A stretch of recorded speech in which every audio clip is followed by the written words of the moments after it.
សម្រាប់សត្វព្រាបបងប្អូនពេលយើងចិញ្ចឹមពេលយើងព្រាបដែលវាពេញវ័យត្រូវបង្កាត់ពូជរចូលសបុករពងបងប្អូនហើយសិតតែមេបាណាមេបាហ្នឹងយើងត្រូវតែធ្វើសបុកឲ្យបានលើសគូវាដូចជាគូវា5គូណា5គូអញ្ចឹងយើងត្រូវធ្វើ7សបុកអីទៅបើយើងចិញ្ចឹមរួមប៉ុន្តែបើយើងចិញ្ចឹមដាក់ជាខាន់ឬមួយក៏បិទមកគូអានឹងមិនជាអីទេបងប្អូនប៉ុន្តែបើសម្រាប់តែយើងចិញ្ចឹមក្នុងទ្រុងដូចខ្ញុំណាខ្ញុំចិញ្ចឹមបើកលេងរួមទាំងមូលឲ្យចូលគ្នាប៉ុន្តែខ្ញុំមានបន្ទប់សម្រាប់បង្កាត់អញ្ចឹងយើងធ្វើឲ្យលើសបងប្អូនហើយព្រៀបមួយគូហ្នឹងយើងអត់អាចដាក់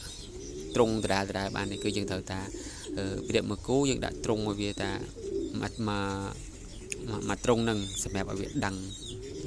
ហើយបើមានព្រៀបផ្សេងមកដើមទ្រុងហ្នឹងអញ្ចឹងវាខាវាអត់ឲ្យព្រៀបផ្សេងមកទៅដើមទ្រុងវាទេណាហើយបើសម្រាប់តែទ្រុងច្រើនពេលដែលមានកូននៅក្នុងទ្រុងហ្នឹងអញ្ចឹងព្រៀបហ្នឹងក៏វារកទៅទ្រុងផ្សេងដើម្បីបង្កើតសបុកមួយទៀតហើយកូនវានៅចិញ្ចឹមដែរអញ្ចឹងបានទាមទារឲ្យយើងធ្វើទ្រុងលើសបន្តិចលើសចំនួនព្រៀបដើម្បីឲ្យព្រៀបវារើសកន្លែងពងតាមចិត្តដោយសារអីព្រៀបបើសិនណាពងនៅកន្លែងហ្នឹងវាខូចបងប្អូនវាខូចពងវាហើយអញ្ចឹងវាអត់ពងនៅកន្លែងហ្នឹងទៀតទេវាចាប់ដើមពងនៅកន្លែងផ្សេងខ្ញុំបង្កើត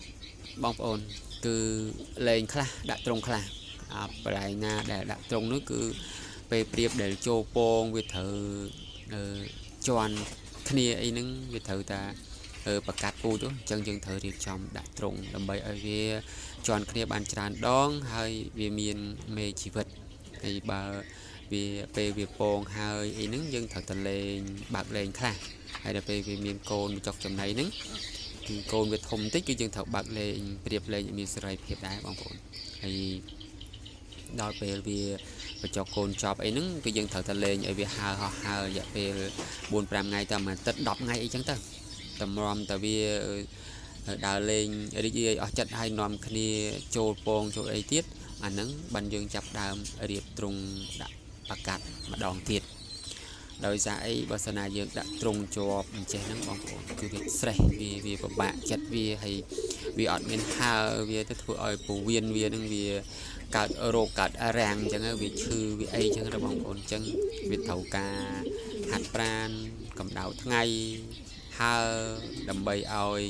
ពោះវៀនវាដើរស្រួលពោះវៀនវាមិនស្អិតមិនអីចឹងដែរហ្នឹងដូចមិនខុសពីមនុស្សទេបងប្អូន